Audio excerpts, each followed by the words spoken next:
अथर्ववेदे द्वितीयाष्टके षष्ठोऽध्यायः। इहोताहो दृषदने विदानस्त्वेषोदीदिवाम् असदत्सुदक्षाः अदब्धौ रतप्रमतिर्वसिष्ठः सहस्रम् भरः शुचिजिह्वो अग्निः त्वम् दूतस्त्वमुनः परस्पास्त्वम् वस्य आवृषभः प्रणेता अग्नेः तोकस्य नस्तने तनो नाम प्रयुच्छन्तीत्यद्बोधिगोपाः विधेमते परमे जन्मन्नग्ने विधेमस्तोमैरवरे सधस्थे यस्माद्योनेरुदारिथाय चेतम् प्रत्वे हवींषि जुहुरे समिद्धे अग्ने यजस्व हविषाय जीयाञ्सृष्टिदेष्णमभिगृणीहि राधाः त्वम् ह्यसि रजिपतीरजीनाम् त्वम् शुक्रस्य वचसो मनोधाः उभयम् तेन क्षीयते वसंज्ञम् दिवे दिवे जायमानस्य तस्म कृधिक्षुमन्तम् जनितारमग्ने कृधिपतिम् स्वपत्यस्य राजः सैनानीकेन सुविदत्रो अस्मे यष्टाः देवाम् आयजिष्ठः स्वस्ति अदब्धो गोपा उदनः परस्पा अग्ने द्युमदुतरेवद्दितिः योहोत्रो अग्निः प्रथमोऽपि देवेणस्पदे मनुषायत्समिद्धः श्रियम्बसा नो अमृतो विचेतामर्मृजेन्यश्रवस्या अस्रवाजी श्रूया अग्निश्चित्रभानुर्हवम् मे विश्वाभिर्गीर्भिरमृतो विचेताः श्यावारथम् वहतो रोहिता वोतारुषाः चक्रे विभृत्रः उत्तानायामजनयन्सुषूतम् पुवदग्निः पुरुपेशाः सुगर्भाः शिरिणायाञ्चिदग्धुनामहोऽभिरपरिवृतो वसति प्रचेताः तिघर्म्यग्निम् हविषा कृतेन प्रतिक्षियन्तम् भुवनानि विश्वाः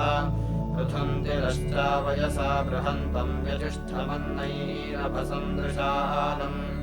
आविश्वतः प्रत्यञ्चम् जिघर्म्यरक्षसा मनसा तज्जुषेत मर्यश्रीस्पृहयद्वर्णो अग्निर्नाभिमृशेतन्वा आजर्पुराणः ज्ञेयाभागम् सहसा नो वरेण त्वादूदासो मनुवद्वदेम अनूनमग्निम् जुह्वावचस्यामधुप्रचन्धनसाजो हवीमि श्रुतिहवमिन्द्रमारिषण्यस्याम ते दावने वसूनाम् इमा हि त्वामूर्जो वर्धयन्ति वसूजवः सिन्धवो नक्षरन्तः सृजो महीरिन्द्रया अपिन्वः परिष्ठिता अहिनाशूरपूर्वीः अमर्त्यञ्चिद्दासम् अन्यमानमवाभिनदुग्धैर्वावृधानः उक्थेष्विन्नुशूरयेषु चाकम् सोमेष्विन्द्ररुद्रियेषु च तुभ्येदेतायासु मन्दसानः प्रवायवे विस्रतेन शुभ्राः शुभ्रन्नुते शुष्मम् वर्धयन्तः शुभ्रम् वज्रम् बाह्वोर्दधानाः शुभ्रस्त्वमिन्द्रवावृधानो अस्मे दासेर्विशः सूर्येण सह्याः गुहाहितम् गुह्यम् गूढमप्स्वपीवृतम् मायिनम् क्षयन्तम् उतो अपोद्यान्तस्तभ्वाम् समहन्नहिम् शूरवीर्येण स्तवानुत इन्द्रपूर्व्या महान्युतस्तवामनूतना कृतानि स्तवा वज्रम् बाह्वोरुषन्तम् स्तवा हरिसूर्यस्य केतो हरेनुत इन्द्रवादयन्ता कृतश्च्युतम् स्वारमस्वारुष्टाम् विसमना भूविरप्रथिष्टारम् स्तपर्वतश्चित्सरिष्यन्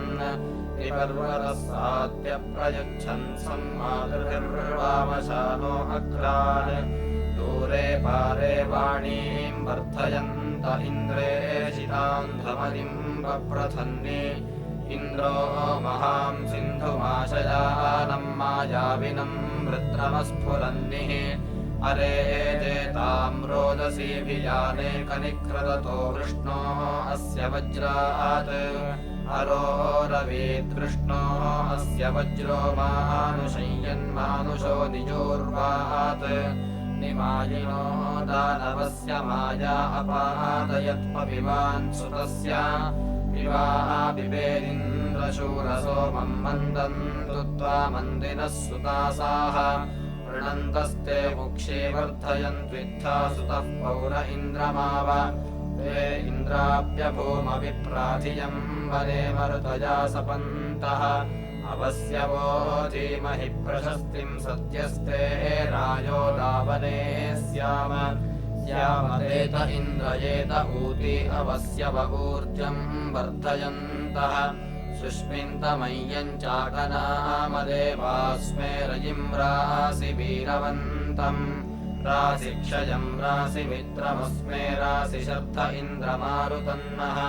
सजोषसो ये च मन्दसानाः प्रवाजवः पान्त्यग्रणीतिम्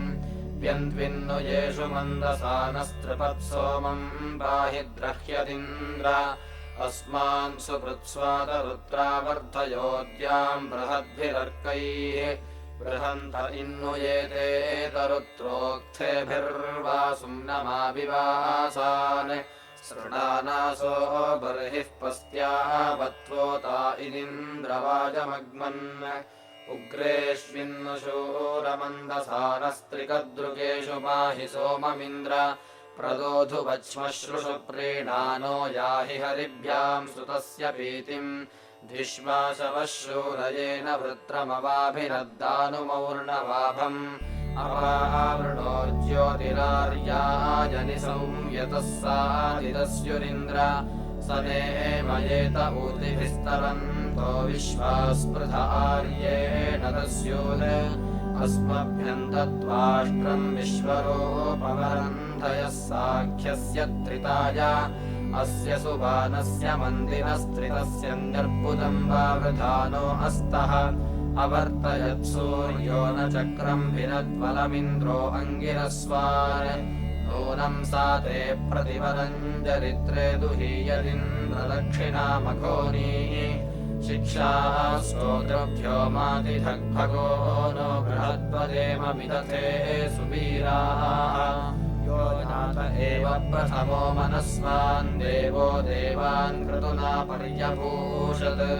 यस्य शुष्माद्रोदसी अभ्यसेतान् रम्णस्य मह्ना सजनास इन्द्राः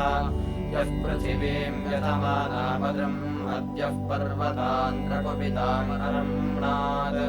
यो अन्तरिक्षम् विममेव रीयो योऽद्यामस्तभ्नात् सजनास इन्द्राः यो हत्वा हिमरिणात् सप्तसिन्धोऽन्योगा उदाजदपथाबलस्य यो अश्मनोरन्तरग्निम् जजान संरक्समत्सु सजनास इन्द्राः ये नेमा विश्वाच्यवनाकृता नियोगा संवर्णमथरङ्गुहाकाः श्वग्निवयोजिगीवाल्लक्षमाददर्यः पुष्टानि सजनास इन्द्राः यम् स्मा पृच्छन्ति कुहसेति घोरमुते माहुर्नैषो अस्तीत्येनम् सो अर्यः पुष्टिर्विज इवामिनातिश्रदस्मै तत्तसजनास इन्द्राः यो रध्रस्य चोदितायः कृशस्य यो ब्रह्मणो नाथमानस्य कीरेः युक्तग्राम्णो यो विदासु क्षिप्रः सुतसोमस्य सजनास इन्द्राः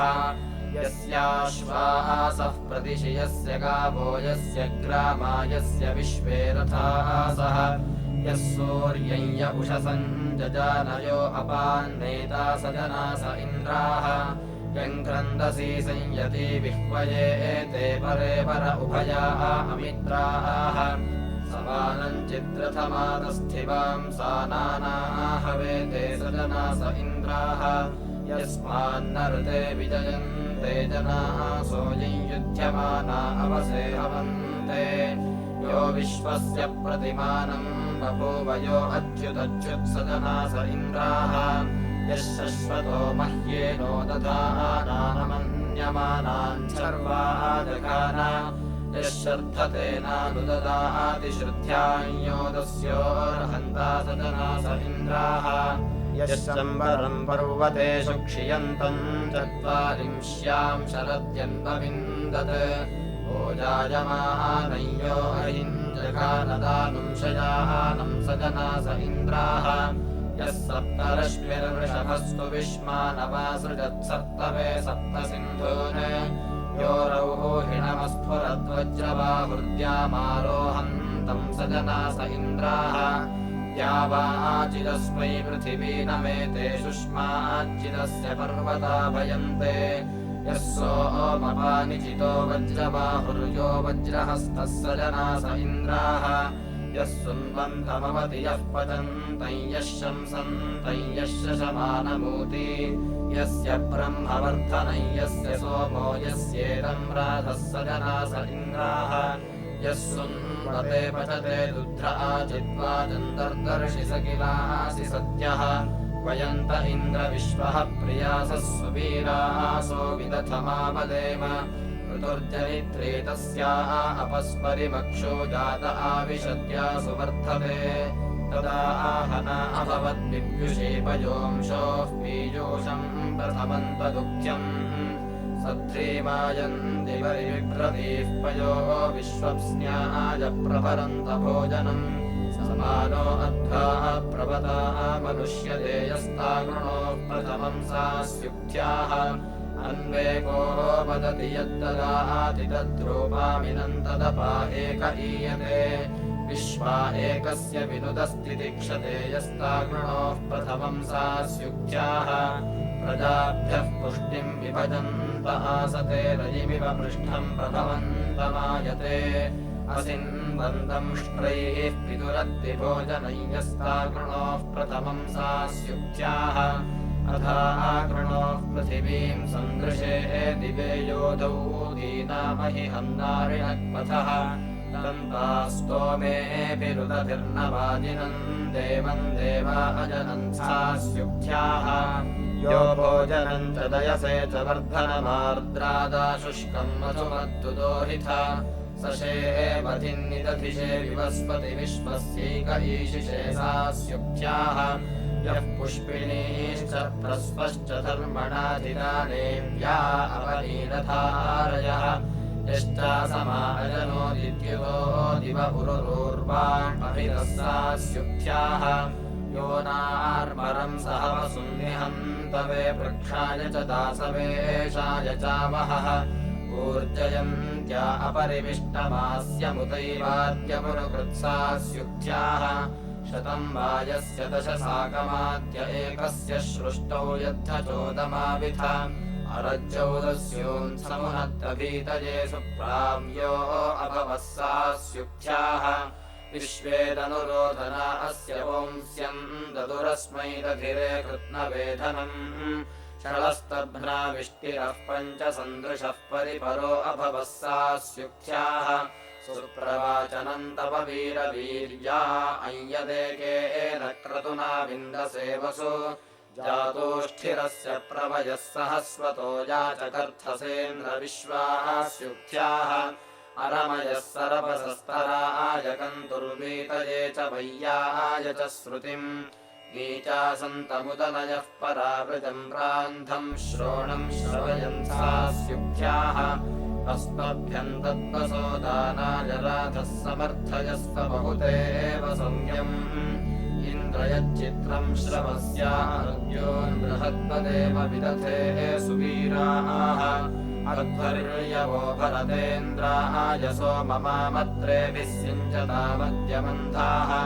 कामीः वीरः सदमस्य पीतिम् जुहोतपृष्णे तदिदेशवष्टि अध्वर्यवो यो अपोवौरिवांसम् वृत्रम् जघानाशन्येव वृक्षम् तस्मा एतम् भरत तद्वशायम् एष इन्द्रो अर्हति पीतिमस्य अध्वर्यवो यो दृभिः कञ्जघानयोगा उदाजतपहि बलम् वः तस्मा एतमन्तरिक्षेण वातमिन्द्रम् सोमैरोर्णुरजूर्णवस्त्रैः अध्वर्यवो यवृणम् जघाननवचक्वाम् सन्नवतिम् च बाहून् यो अर्बुदमवनीचापबाधेतमिन्द्रम् सोमस्य पृथे हिनोत अध्वर्यवो यस्वष्णम् जगानयशुष्णमशुषंयोऽव्यम्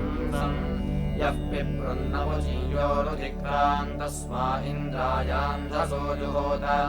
अध्वर्यवो यः शतम् शम्बरस्य पुरो बिभेदाश्मनेव पूर्वीः यो वर्जिनः शतमिन्द्रः सहस्रमपावपद्धरता सोममस्मै अध्वर्यवो यः शतमासहस्रम् भूम्याः उपस्थेव पज्यखण्डान् उत्सस्यायोरतिथिक्वस्य वीरान्यावृणग्भरता सोममस्मै अध्वर्यवो यन्नरः कामयाध्वे सृष्टिवहन्तो न शथा तदिन्द्रे गभस्तिभूतम् भरतः श्रुतायेन्द्राय सोमै यज्ञवो जुहोत अध्वर्यवः कर्तना सृष्टिमस्मै वने निभूतम् वन उन्नयध्वम् वृषाणो हस्त्यमभिवावशेव इन्द्राय सोमम् मदिरञ्जुहोत अध्वर्यवः पयसोधर्यथागोः सोमेभिरीम् वृणता भोजमिन्द्रम् वेदाहमस्य निभृतम् एतद्दित्सन्तम् भूयो यजश्चिकेत अध्वर्यवो यो दिव्यस्य वस्वो यः पार्थिवस्य क्षम्यस्य राजा तमूर्धरन्न प्रणताय वेनेन्द्रम् सोमेभिस्ततपो वो अस्मो अस्मभ्यन्तद्वसो दानाय राधः समर्थयस्तबहुदेव संयम्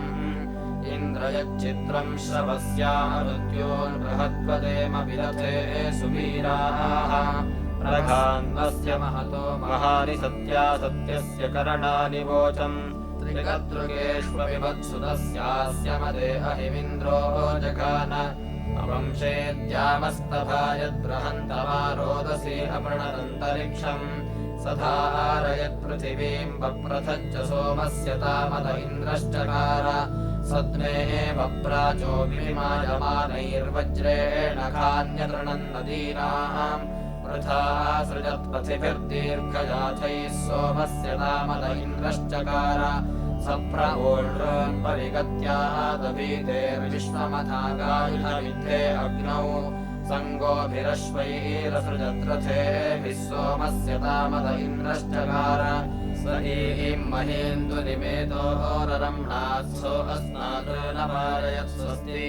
तमुत्स्नायरलिमभिप्रतस्थुः सोमस्य तामद इन्द्रश्चकार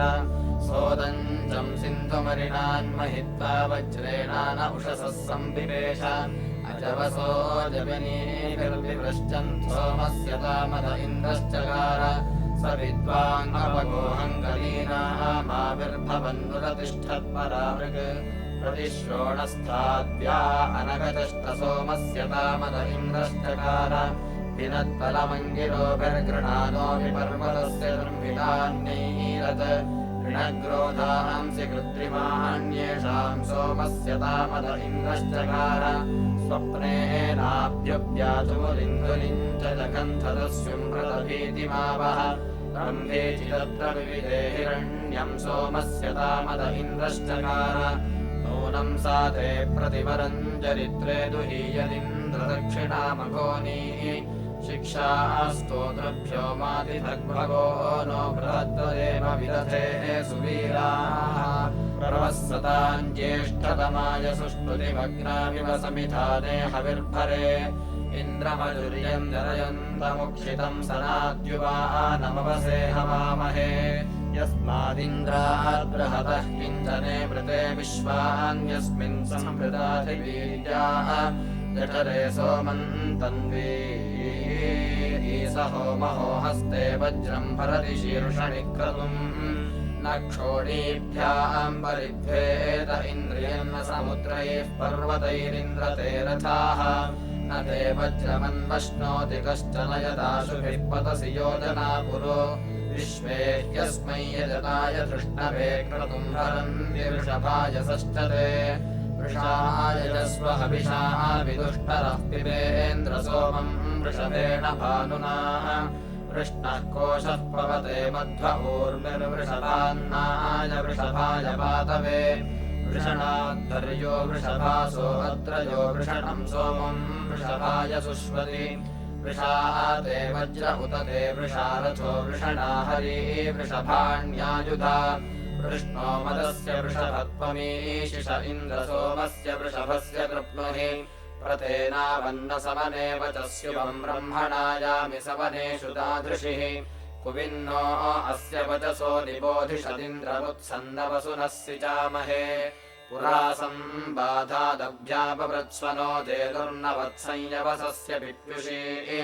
सकृत्सुते सुमतिभिः शतक्रतो सम्पत्नीभिर्न वृषणो न सीमहि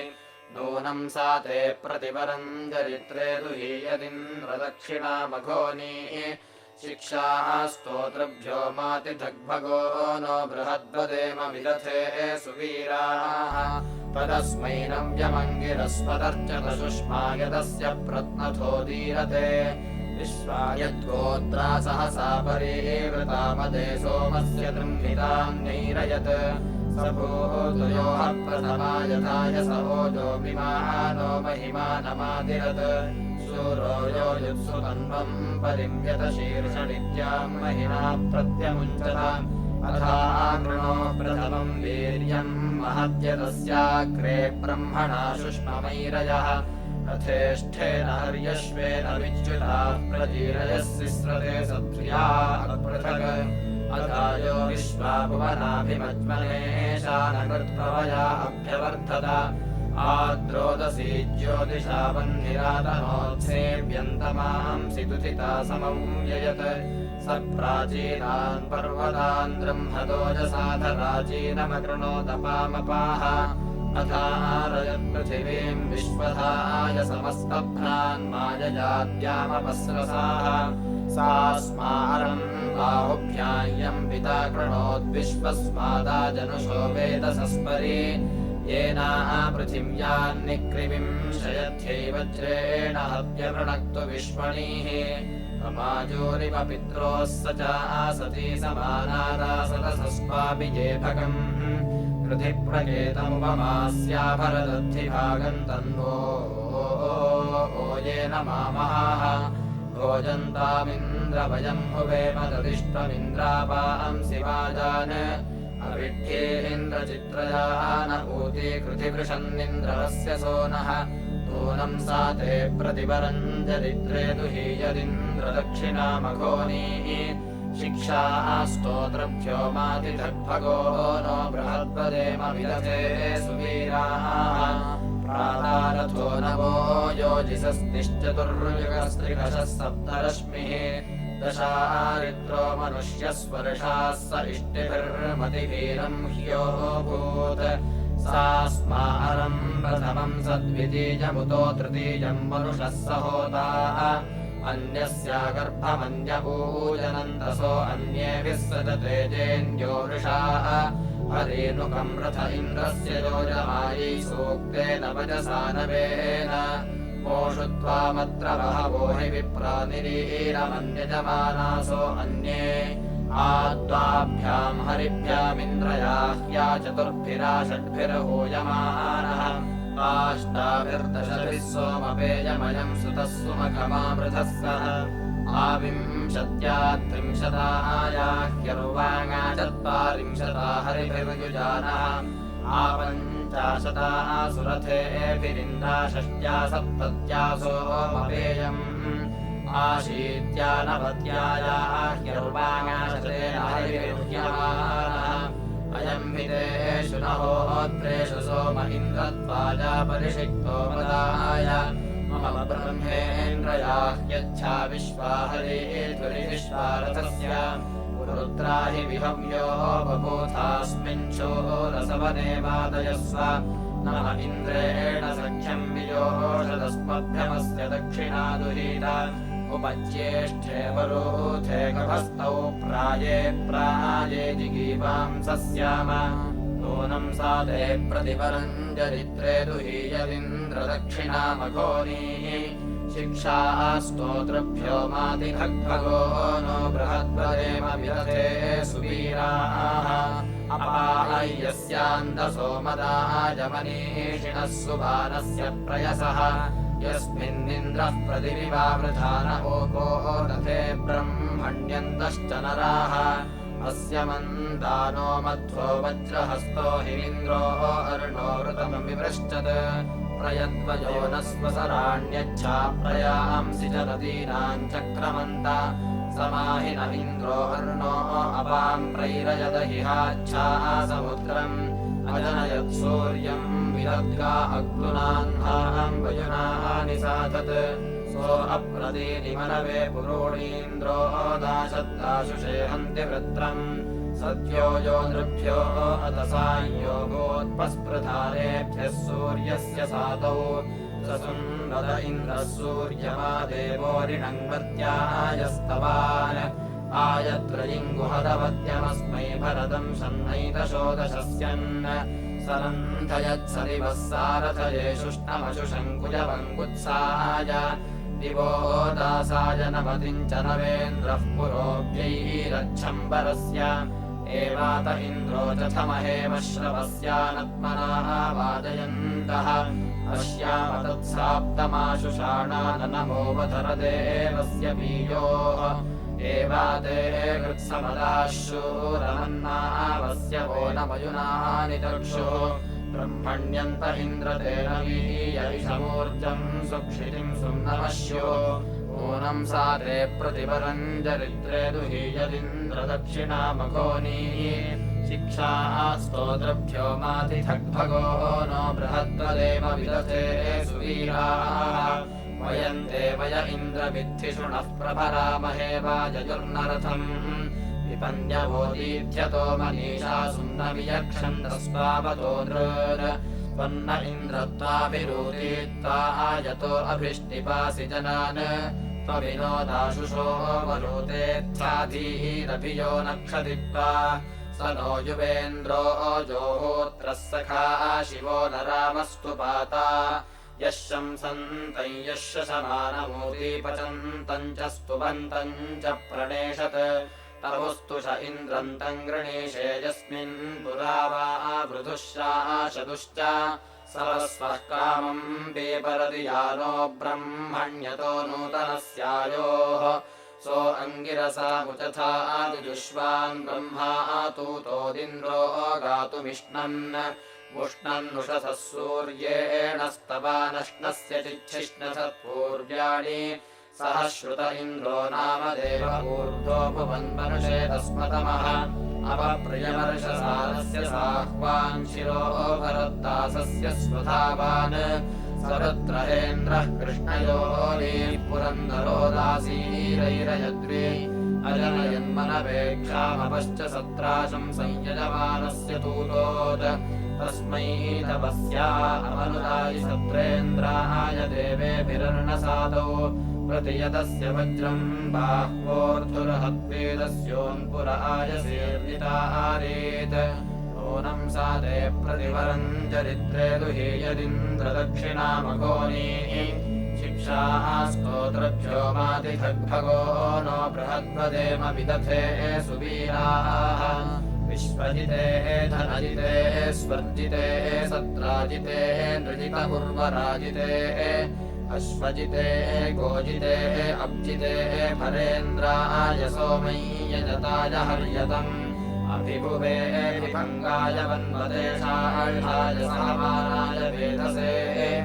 विग्रजे वह्नजे दुष्टरीतवे सत्रासाहे नम इन्द्राय वोचत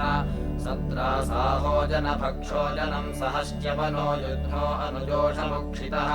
मृतञ्जयः सहुरिर्विक्ष्वारित इन्द्रस्य वोचम् प्रकृतानि वीर्याः अनानुदो वृषभो दोधतो पथो गम्भीरऋष्वो असमष्टकाव्यः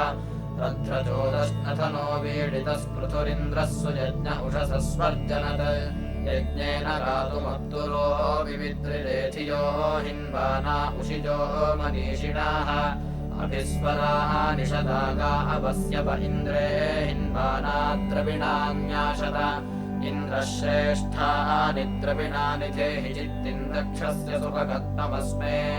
कोशम् रयीणामरिष्टिम् तनूनाम् स्वात्मानम् वाचः सुतिरत्तमह्नाम् त्रिकद्रुकेषु महिषो यवाः शिरन्तु विशुष्मस्त्रिपत्सोममपि मद्विष्णुना सुतम् यथावशत् स ईं ममादमहि कर्म कर्तवे महापुरुं सैनं सश्चद्देवो देवं सत्यमिन्द्रं सत्य इन्दुः अथ द्विषीमाङ्गभ्योजसा कृमिं युधा भवदारोदसे अपृणदस्य मज्मना प्रवावृधे अधत्तान्यञ्जठरे प्रेमरिच्यतसैनं सश्चद्देवो देवं सत्यमिन्द्रं सत्य इन्दुः साकं जातः क्रतुना साकमोजसा ववक्षिथ साकं वृद्धो वीर्यैः सा सहिर्मृतो विचर्षणिः दाताराधस्तु पदे काम्यं वसुसैनं सश्चद्देवो देवं सत्यमिन्द्रं सत्य इन्दुः तवत्यन्नर्यन् ऋतोप इन्द्रप्रथमं भूर्यं दिवि प्रवाच्यं कृतं यद्देवस्य शमसा प्राणिना असुं ऋणन्नपः उपद्विष्टमभ्यादेवमोजसा विदादूर्जं शतक्रतुर्विदादिशम् गणानां त्वा गणपतिं हवामहे कविं कवीनामुपमश्रवस्तमम् ज्येष्ठराजं ब्रह्मणां ब्रह्मणस्पतः नः शृण्वन्नोतिभिः सीदसादनम् देवाश्चित्ते असुर्यप्रचेतसो बृहस्पते यज्ञियं भागमानशुः उस्रा इव सूर्यो ज्योतिषामहो विश्वेषामिज्जनिता ब्रह्मणामसि आविबाध्या परिरापस्तमांसि च ज्योतिष्मन्तं रथमृतस्य तिष्ठसि बृहस्पते भीमममित्रदम्भनं रक्षोहणं गोत्रभिदं स्वर्विदम् सुनीतिभिर्नयसि त्रायसे जनयस्तुभ्यं दाशान्नतमं होष्णवत् ब्रह्मद्विषस्तपनो मन्युमीरसि बृहस्पते महितत्ते महित्वरम् नतमं हो न दुरितं कुतश्च न नारादयस्थितिरुन्नत्रया विनाः विश्वा इदस्माद्धरसो विवाचसेयं सुगोपा रक्षसि ब्रह्मणस्पते तन्नो गोपाः पथिकृद्विचक्षणस्तवौ रदाय मतिभिर्चरामहे बृहस्पते यो नो अभिह्वरो दधे स्वातं मर्मर्तुरुच्छुना हरस्वती उत वायो नो मर्जयादनागसोरातीवामर्तः सानुभूमिकाः बृहस्पते अपतं वर्तयापथः सुगन्नो अस्यै देववीतये कृते त्रातारन्तातनूनां हवामहे वस्पर्तरति वक्तारमस्मयुम् बृहस्पते देवनितो निबर्हयमादुरे वा उत्तरं सुम्नमुन्नशन् त्वया वयं सुवृथा ब्रह्मणस्पते स्पार्हा वसुमनुष्यादधीमहि या नो दूरे तडितो या अरातयोऽभिसन्ति जम्भयाता अनप्नसाः त्वया वयमुत्तमं धीमहे वयो बृहस्पते वप्रिणासस्तिनायुजा मानो दुःशंसो अभिदिप्सुरीशतप्रसुशंसा मदिभिस्तारिषीमहि अनारुदो वृषभो जग्मिराहवन्निष्टप्ता शत्रुं प्रतनासु सासहिः असि सत्यर्णया ब्रह्मणस्पत उग्रस्य चित्तमिता वेलुहर्षिणाः अदेवेन मनसा योरिषण्यति शासामुग्रो मन्यमानो जिघांसति बृहस्पते मा प्रणक्तस्य नो वधो निकर्म मन्युन्दुरेवस्य शर्धतः हरेषु हव्यो नमसोपसद्यो गन्तावाजेषु सनिताधनं धनम् विश्वा इदर्यो अभिदिप्स्वो मृधो बृहस्पतिर्विवरहारथाङ्गिव तेजिष्ठया तपनी रक्षसस्तपये त्वा निदेदधिरे दृष्टवीर्यम् आविस्तत्कृष्वजरसत्त उक्थ्या बृहस्पते विपरिरापो अर्दय बृहस्पते अतियदर्यो अर्हाद्युमद्विभाति क्रतुमज्जनेषु यद्दीदयच्छवसरुत प्रजात तदस्मासु द्रविडन्धेः चित्रम् मानस्तेनेभ्यो ये अभिद्रुहस्पते निरामिणो रिपवोऽन्येषु जागृधुः आदेवानामोहते विव्रयो हृदि बृहस्पतेन परः साम्नो विदुः विश्वेभ्यो हित्वा भुवनेभ्यस्परित्नष्टाजनत्साम्नः साम्नः कविः सर्णचिर्णया ब्रह्मणस्पतिर्द्रुहो हन्तामहऋतस्य धर्तरि नमः श्रियेभ्यजिहीतपर्वतो गवाङ्गोत्रमुदसृजो यदङ्गिरः इन्द्रेण युजातमसा परे वृतं बृहस्पते निरपामौर्जो अर्णवम् ब्रह्मणस्पते त्वमस्य यन्ता सूक्तस्य बोधितनयम् च इन्द्र विश्वम् तद्भद्रम् यदवन्ति देवा बृहद्वदेम विदथे सुवीराः इति द्वितीयाष्टके षष्ठोऽध्यायः।